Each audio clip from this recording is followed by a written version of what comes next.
As of April 24th, in the midst of the media-inspired COVID-19 worldwide societal meltdown, Maine hospitals are nowhere near as overwhelmed as the mainstream news media led us all to believe they would be.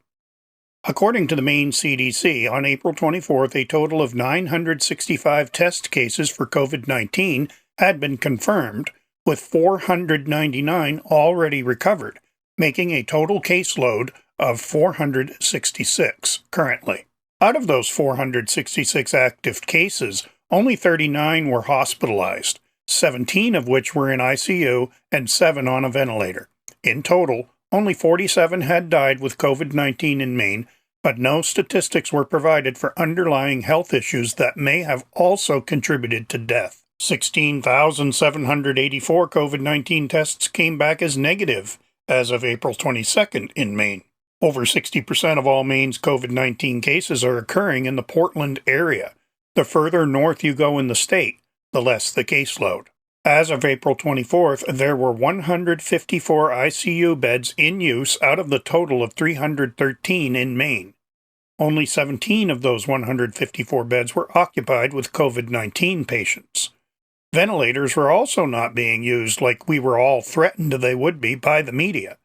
In Maine, only 27 traditional ventilators were in use statewide on April 24th, out of a total of 314 available. Only 7 of those 27 were for COVID-19 cases. There are 394 alternative ventilators also available, but not needed at this time. Mainers are beginning to wonder if this particular strain of the flu was as dangerous as it was made out to be, and if shutting down nearly all of the businesses in Maine for a month was even necessary. Indeed, the biggest threat to the safety and security of Maine people now is their own government and its reckless, irresponsible actions, not the COVID-19 coronavirus. There has never been the wall-to-wall media coverage with every network all parroting the exact same talking points or complete economic shutdowns or the seasonal flu, which kills over 100,000 people annually worldwide.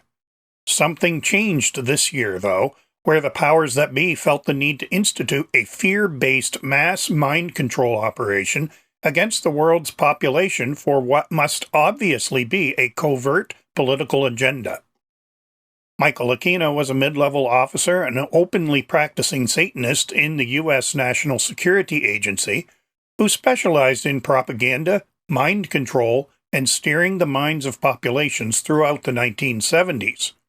Major Aquino co-wrote a military paper for headquarters of the 7th Psychological Operations Group, U.S. Army Reserve, with Colonel Paul Valley in 1980, entitled From PSYOP to Mind War, The Psychology of Victory, which stated that enemy populations could be subdued by projecting psychological terror and feelings of doubt about their own cause by using both the news media and emerging technologies.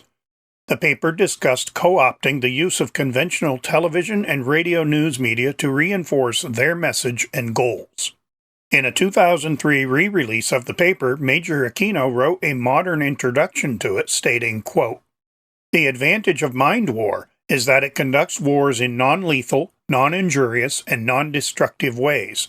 Essentially, you overwhelm your enemy with argument. You seize control of all of the means by which his government and populace process information to make up their minds, and you adjust it so those minds are made up as you desire. Today, these tactics have been deployed by the globalists who control the governments of the world and the mainstream media to instill a highly irrational fear in the public over the COVID-19 coronavirus, a virus that isn't that much more deadly than the common seasonal flu. The public is being forced, through these mind control techniques, to suddenly adopt an entirely new way of life that is advantageous to these unelected globalists." These stories and more in the print edition of the Fort Fairfield Journal. For WFFJ-TV, I'm Dave Deshan.